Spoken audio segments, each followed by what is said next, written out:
నమస్తే అండి, మీ పేరు? నా పేరు జంగయ్య, ఉస్మాన్ యూనివర్సిటీ బీఆర్ఎస్ విద్యార్థిగా రాష్ట్ర కార్యదర్శి. ఎలా అనిపిస్తుందన్న రాష్ట్రంలో జరుగుతున్న అరెస్టులు ప్రస్తుతానికి చూస్తుంటే కేటీఆర్ గారి విచారణ పిలిపించడం, ఆయన రోడ్డు మీద ఆపడం, ఆయన ప్రాథమిక హక్కులు భంగం కలిగించడం, ఇవన్నీ చూస్తుంటే ఒక యూత్ లీడర్గా మీకు ఎలా అనిపిస్తుంది?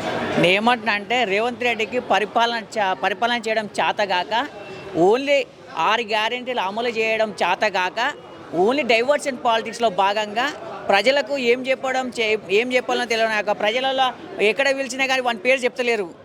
ఇదేంద్రా అర్థం కాక ఓన్లీ వాడు డైవర్షన్ పాలిటిక్స్లో భాగంగానే ఓన్లీ కేటీఆర్ గారు ఊకే ఈ 6 గ్యారెంటీల మీద ప్రశ్నిస్తున్నాడు, విద్యార్థులు ప్రశ్నిస్తున్నారు, ఎక్కడెక్కడ ప్రజలు ప్రశ్నిస్తున్నారు అనే ఉద్దేశంతో ఓన్లీ డైవర్షన్ పాలిటిక్స్ చేస్తాడు. బిడ్డ రేవంత్ రెడ్డి నీకు పరిపాలన చేయడం చేత కాకపోతే దిగిపోరా బాబు, వేరే వాళ్ళని పరిపాలన చేస్తారు. ఎందుకురా నాయన నీలాంటి సీఎం ఈ తెలంగాణ రాష్ట్రానికి ఉండడం? మంచి పెట్టుబడులు గత ప్రభుత్వంలో తీసుకొస్తే ఇప్పుడు ఉన్నటువంటి పెట్టుబడులన్నీ రిటర్న్ వెళ్ళిపోతున్నాయి.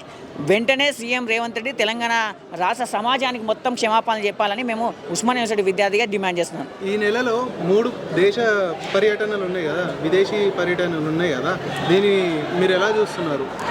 నువ్వు కూడా గుర్తుపెట్టుకో, వానికి అసలు విదేశీ పోయిన తర్వాత అక్కడ వానికి మాట్లాడడమే సక్కరాదు. తెలంగాణ నుంచి తెలంగాణ అవమానిస్తాడు తప్ప కానీ తెలంగాణకు పెట్టుబడులు తీసుకొస్తానని మేమైతే అనుకుంటలేము. మొన్న ఇట్లా పోయిండు, ఏమన్నా తీసుకొచ్చినా గుండు సున్నా, ఇప్పుడు పోయే ఇట్లా గుండు సున్నా. ఓన్లీ ఏంటంటే సీఎం రేవంత్ రెడ్డి ఏమో తీసుకొస్తాడని ప్రజలను మభ్యపెట్టడానికి మాత్రమే పోతుంది తప్ప కానీ తెలంగాణను అభివృద్ధి చేయాలి, తెలంగాణ డెవలప్మెంట్ చేయాలి, తెలంగాణకు ఏదో తీసుకురావాలనే ఉద్దేశం అయితే ఆయనకైతే లేదు అని నేను అనుకుంటున్నాను. ఈరోజు గుర్తుపెట్టుకోండి, ఈ ఫార్ములా కార్ రేస్ అనేది తెలంగాణలో నిర్వహించడం అనేది చాలా గొప్ప విషయం. ఎందుకంటే ప్రపంచంలోనే కొన్ని లిమిటెడ్ దేశాలలో నిర్వహిస్తారు. అలాంటి దేశాలను నిర్వహించే ఒక ఆ ప్రోగ్రామ్ను ఈ తెలంగాణ రాష్ట్రాన్ని తీసుకొచ్చి తెలంగాణలో పెట్టుబడులు తీసుకొచ్చి తెలంగాణకు లాభాలు తీసుకొచ్చినటువంటి వ్యక్తి మన కేటీఆర్ గారు. అలాంటి వ్యక్తికి ఈ ప్రపంచంలోనే కేటీఆర్ గారు అంటే ప్రపంచంలోనే ఎక్కడంటే అక్కడ గుర్తుపడుతున్నారు. కేటీఆర్ గారి యొక్క ఫేస్ వాల్యూ అయినా కానీ వాళ్ళ యొక్క మాట చాతుర్యంతోనే కానీ మంచి పెట్టుబడులు ఇక్కడ తెలంగాణ రాష్ట్రాన్ని తీసుకోవడం, ఈ ఫార్ములా రేస్ వల్ల ఇక్కడ 700 కోట్ల లాభాలు రావడం జరిగింది.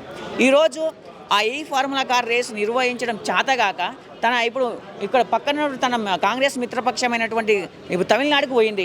అంటే నీకు ఇక్కడ నిర్వహించడం చేతగాకనే కదా నీవు కాంగ్రెస్ ఒకవేళ ఈ ఫార్ములా కార్ రేస్ ఇక్కడ నిర్వహిస్తే నష్టాలు జరుగుతాయి అనుకుంటే నీ కాంగ్రెస్ మిత్రపక్షమైనటువంటి తమిళనాడులో ఎందుకు నిర్వహిస్తారు చెప్పండి? ఎందుకు నిర్వహిస్తారు? నేను ఏమంటున్నానంటే వానికి పరిపాలన చేయడం చేత కాదు, వాడు ఇస్తానన్నటువంటి హామీలు నిర్వహించడం చేత కాదు. చూడండి, వాడు హామీలు నిర్వహించకుండా ఓన్లీ హైడ్రా అని పేరు పెట్టి హైడ్రా అని డైవర్షన్ పాలిటిక్స్, సీనియర్స్ అనే డైవర్షన్ పాలిటిక్స్, ఈ ఫార్ములా కేసు అని డైవర్షన్ పాలిటిక్స్. అరే బాబు, నివాస ఇస్తున్నటువంటి పథకాల గురించి చెప్పురా నాయన. ప్రజలు అడుగుతున్నారు, వాడి గురించి చెప్పంతే కానీ వాడు అమలు చేయడం చెప్పంతే కానీ ఓన్లీ వీనికి పరిపాలన చేయడం చేత కదండి. నేను చెప్తున్నా, వీనికి పరిపాలన చేయడం చేత కాదు. వీనికి బాధ రాజ్యాంగం మీద అసలు నమ్మకమే లేదు. ఇలాంటి వ్యక్తి తెలంగాణ రాష్ట్రానికి సీఎంగా ఉండడం మాకు చిగ్గుచేటుగా ఉన్నది. ఈ నెలలో 3 దేశ పర్యటనలు ఉన్నాయి కదా, విదేశీ పర్యటనలు ఉన్నాయి కదా, దీన్ని మీరు ఎలా చూస్తున్నారు? నువ్వు కూడా గుర్తుపెట్టుకో, వానికి అసలు విదేశీ పోయిన తర్వాత అక్కడ వానికి మాట్లాడడమే సక్కరాదు. తెలంగాణ నుంచి తెలంగాణ అవమానిస్తాడు తప్ప కానీ తెలంగాణకు పెట్టుబడులు తీసుకొస్తానని మేమైతే అనుకుంటలేము. మొన్న ఇట్లా పోయిండు, ఏమన్నా తీసుకొచ్చినా గుండు సున్నా, ఇప్పుడు పోయే ఇట్లా గుండు సున్నా. ఓన్లీ ఏంటంటే సీఎం రేవంత్ రెడ్డి ఏమో తీసుకొస్తాడని ప్రజలను మభ్యపెట్టడానికి మాత్రమే పోతుంది తప్ప కానీ తెలంగాణను అభివృద్ధి చేయాలి, తెలంగాణ డెవలప్మెంట్ చేయాలి, తెలంగాణకు ఏదో తీసుకురావాలనే ఉద్దేశం అయితే ఆయనకైతే లేదు అని నేను అనుకుంటున్నాను. ఇల్లు ఇస్తానని మాట ఇచ్చిండే ఇప్పటివరకు ఇటువంటి పథకాలు ఏవి అమలు చేయడం చేతనైతే లేదు. కాబట్టి ఏం చేస్తుందంటే తెలంగాణ రాష్ట్రం వచ్చిన తర్వాత కేటీఆర్ గారు అయినా కానీ విద్యార్థులు అయినా కానీ ఎక్కడెక్కడ ప్రశ్నించడం జరుగుతుంది. ఇంకొకటి, ఈరోజు నార్మల్గా వచ్చిన పేపర్లో వచ్చిన న్యూస్ ఏంటంటే లైక్ కొడంగల్ ఇండైరెక్ట్ ఎమ్మెల్యే వచ్చేసి తిరుపతి రెడ్డి ఎవరు అంటే రేవంత్ రెడ్డి సోదరుడు. అతనే మొత్తము అందరికీ చెక్కులు, కళ్యాణ లక్ష్మి చెక్కులు ఇవన్నీ ఇవ్వడం అనేది జరుగుతుంది. మిగతా అక్కడున్న పబ్లిక్ పార్టీ ఉంటారు కదా, ప్రజాప్రతినిధులు, వీళ్ళని ఎవరిని పిలవకుండా ఇవ్వడం అనేది జరుగుతుంది. దీనిపైన మీ అభిప్రాయం? ప్రోటోకాల్ పాటించట్లేదు. నేనేమంటున్నా అంటే వాడు తిరుపతి రెడ్డి అనేటోడు వాడు ఏదో షాడో సీఎం తీరు, షాడో ఎమ్మెల్యే తీరు అక్కడ కొనగల్ల నివేశుడు. ఇక్కడ చూడండి, భారత రాజ్యాంగం మీద ఏమైనా విశ్వాసం ఇట్లా ఉంటే ఈ కాంగ్రెస్ పార్టీకైనా కానీ రేవంత్ రెడ్డికైనా కానీ తిరుపతి రెడ్డికైనా కానీ ప్రోటోకాల్ ప్రకారం అక్కడ ఉన్నటువంటి ఎంపీటీసీలైనా కానీ జెడ్పీటీసీలు అయినటువంటి అక్కడ ఉన్న సర్పంచ్ల ఉన్నా కానీ వాళ్ళ చేతుల మీదకిచ్చి ఇవ్వాలి. అంతేగాని ఈ భారత రాజ్యాంగం మీద నమ్మకం లేకుండా ప్రోటోకాల్ నిర్వహించకుండా షాడో సీఎం అనేసిన రేవంత్ రెడ్డి బిడ ఖబర్దార్ రేవంత్ రెడ్డి గుర్తుంచుకో. ఏదో ఈరోజు మీ అన్న ఏదో సీఎం అంటాని నీవు ఇష్టం వచ్చినట్లుగా నువ్వు అక్కడ చెక్కులు ఇచ్చుకుంటా ప్రోటోకాల్ ఇచ్చుకొని నీకు ఒక కాన్వాయి నీకు ఒక పోలీసు వెహికల్ అవసరమా బిడ? నువ్వు వెంటనే తెలంగాణ సమాజం మొత్తం నిన్ను రాబోయే స్థానిక ఎలక్షన్లైనా కానీ అదేవిధంగా ఇక్కడ జరిగే మున్సిపల్ ఎలక్షన్ కానీ కాంగ్రెస్ ప్రభుత్వాన్ని బొందబెడతాయి. ఎందుకంటే ఈ తెలంగాణ గడ్డ ఉద్యమాల గడ్డ ప్రజలందరూ గమనిస్తున్నారు. వీడు ఓన్లీ పరిపాలన చేయడం చేతన అయితే లేదు వీనికి. ఓన్లీ వీళ్ళు ఇప్పుడు ఏమంటాడు అంతకుముందు గత ప్రభుత్వంలో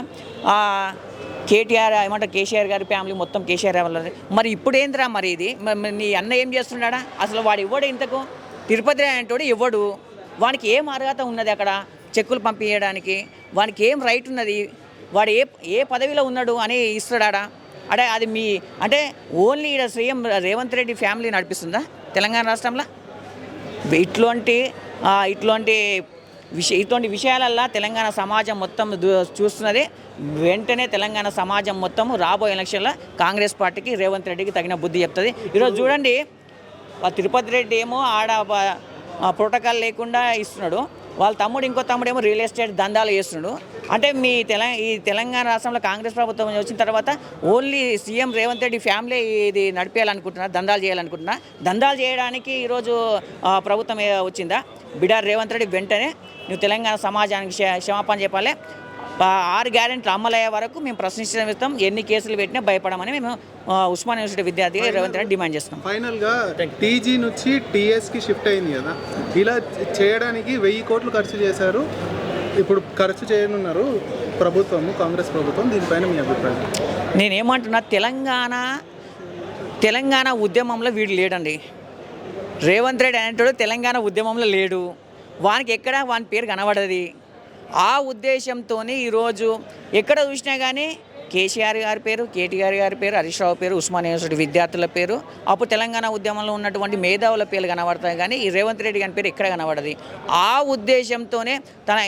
ఉద్దేశంతోనే తెలంగాణ అస్తిత్వం మీద దెబ్బ కొట్టాలనే ఉద్దేశంతోనే అప్పుడు ఆంధ్ర పాలకులకి మోచేతులు తెలంగాణ ఉద్యమంలో మోచేతులు తాగిండు. ఇప్పుడు ఆంధ్ర పాలకుల గురువైన చంద్రబాబు యొక్క మాటల సూచనల ప్రకారం ఈ తెలంగాణ అస్తిత్వం మీద దెబ్బ కొడుతుంది బిడ్డ. ఆ రోజు ఏదైతే తెలంగాణ అస్తిత్వం కోసం తెలంగాణ ఉద్యమం జరిగిందో, ఈరోజు మళ్ళా ఈ తెలంగాణ అస్తిత్వం మీద దెబ్బ కొడుతున్నావు.